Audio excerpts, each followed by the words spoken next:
Now, many of the times that we expect a hand of help from people who are close to us, from people within circles we live, from family, from friends, and they who are closer and closer to us every day. But we do not get it, and we ask ourselves, why can't and why don't we normally get that which we expect? Why is it the person that I've been for many years is the person that now has turned his back or her back on me? Why can't I receive assistance from this sister whom I've actually been helping for quite a number of times, but this time around she has turned her back on me? I can't seem to get it. I can't seem to understand. Number one is envy. Now, envy is among one of the seven deadly seeds of sin. The seeds that are planted in the inside of us that cannot allow us to cause an objective measure of love to the other party, to the other person. Though we have been close together, though we have been moving together, but I cannot stand seeing your development. I cannot stand seeing your growth. I cannot stand seeing you move forward. And what happens, I keep asking and start asking myself, why is it not me? Why am I not getting this move? Why is God not giving me what He's giving my brother or my sister? Now, when I turn my head back to Genesis, I see Cain seated and looking, turning his face towards his brother with a sweet savor towards God. God getting the sweet savor of the sacrifice that Abel was making, and Cain got envious. He got envious. The seed automatically generated and ignited itself inside of him. Now, if Cain was able to understand that I need to do the right thing in order to get the right, correct results, then he would have turned his back to doing the right thing. And the power of the seed of envy is very, very much destructive. And it caused him to fall because it comes, nurtures itself, and grows into something destructive. But the aim and intention is not the other person. The aim and intention is to destroy you. Let us all be alert, for the thief comes to steal, kill, and destroy. John 10:10. Number two, God's will. We need to understand that God has a plan. We need to understand that God has that which He has visualized, that which He has planned. And there are objects that are not supposed to conclusively keep on moving with us every now and then. That this is the point at which I have put you with this form of rim. This is the point. This is the fur that I wanted you to reach out in this group, and now it is time to move. That God did not object them to come and be the ones who stretch out their hands to bless you, and that He wants His name to be glorified. You see, in everything in everything that we do, we need to realize and understand that it's not for us, but it's for God.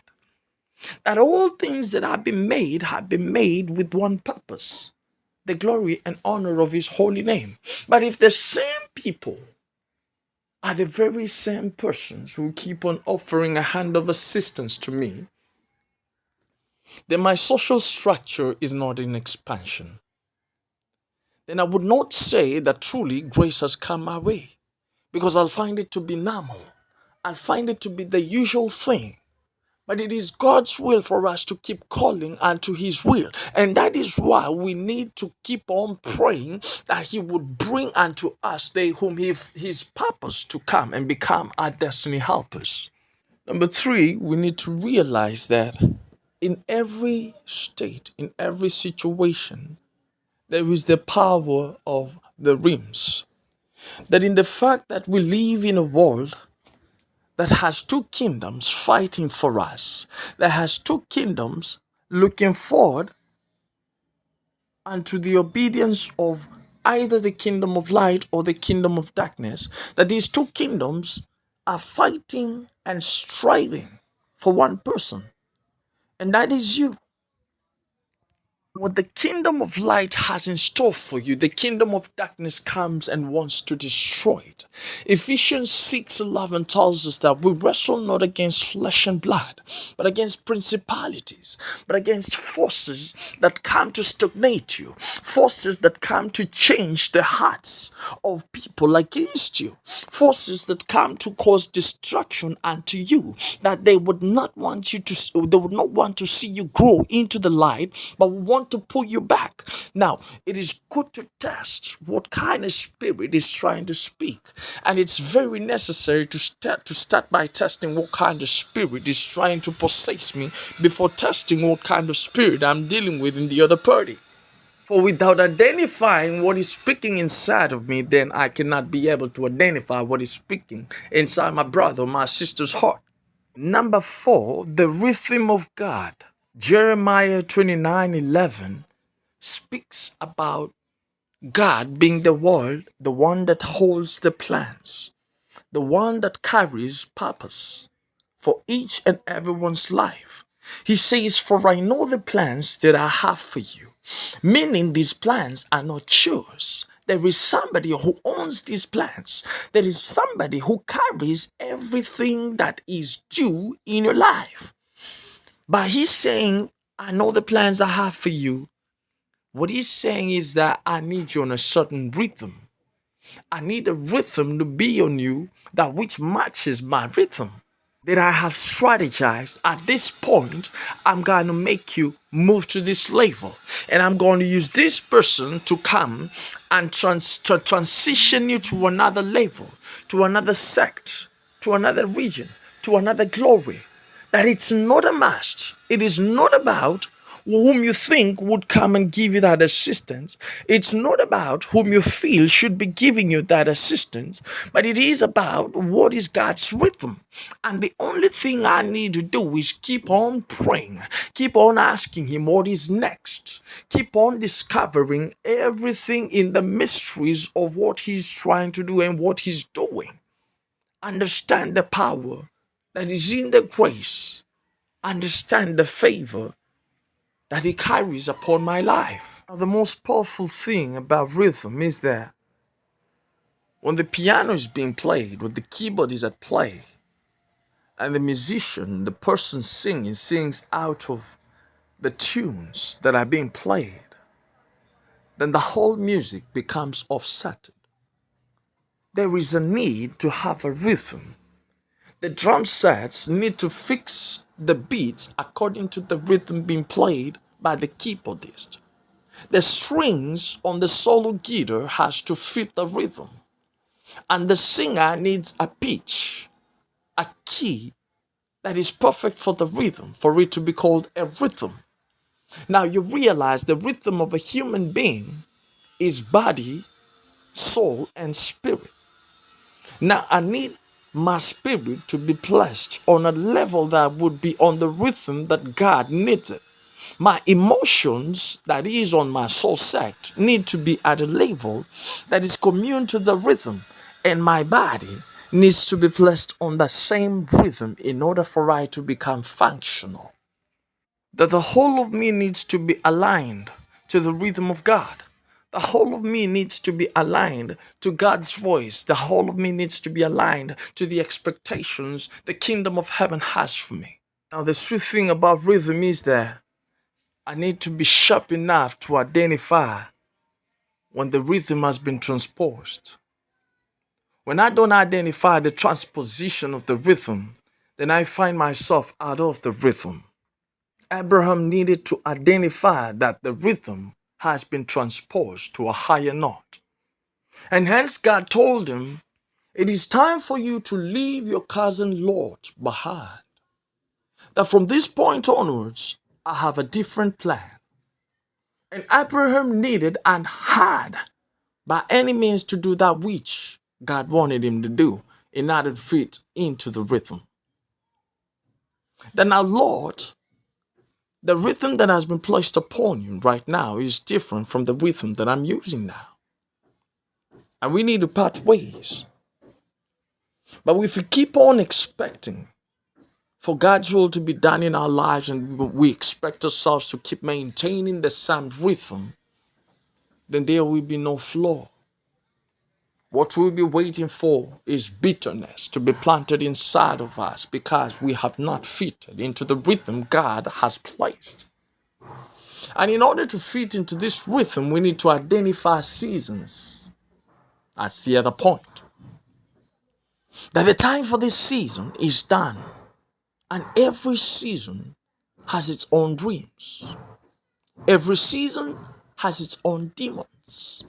Every season has its own powers that help in nurturing them into the perfection of the nature at which they are supposed to be. And hence, when you keep on living on the previous season, then you'll find yourself out of place, completely displaced. And the orientation of it is stress, bitterness, throwing blames at other people, not understanding that their time is up. And this season, God wants to bring new people into my life. That it's not the same society, that it's not the same company, but my company needs to change. I need to tell somebody that I'm on another level right now, and I need to walk as per this level. And the first person I need to tell to is myself. When I don't speak those words to myself, then I'll find myself stagnated in the same kind of group. But you realize that that is not the plan. The season for that group is done. It is time to switch. That is what God is saying. It is time to give up that which I kept on living under. It is time to find cover under a different umbrella. It is time to walk a different walk. The other thing is that there's a dead belief that people have subscribed to in their minds, that for as long as I helped you at some point, then I live in expectation that at some point you're going to help me. That takes us to reality versus expectations. Now, when we believe that all things were made by God and all things come from God, then I need to start believing that when you helped me, you are a help from God. And that don't mean that when you will be in a need or when I'll be in a need, I would expect the same help to come because I rendered that help. Because that is only the mindset that I have personally, but not the reality. When you look at Psalms 121, David is saying that my help comes from the Lord. One woman in the Bible was expecting to die after having her last meal together with her children. She was seated in expectation of nothing. But then there came a prophet of God, a servant in truth and in wholeness. And he told her, he said to her, bring me the meal. Make me a good meal. And in abundance she received that which she never expected. We need to switch our minds from dead hope, from dead expectations, and turn our faces to the heavens and not and realize where our help cometh from. Stop putting more of your expectations on people and start putting more of your hope upon God. For He only knows whom is assigned to your purpose. He only knows whom He wants to connect you with. And His connection never fades. It is always true. It is always standing. It is always sure. And as you live in hope and expectation, I pray this day that the time coming, the seasons coming, may God increase you. May God lead and direct you. By His Holy Spirit, may He guide your steps, for He guides the steps of the righteous. May He show you the path through which to walk. May He bring your helpers your direction. That His purpose upon your life, His purpose upon the world at large, through you would come to fulfillment. I'm Justice Abarija Kinoga from the Bible Way Restoration Ministries. Be blessed.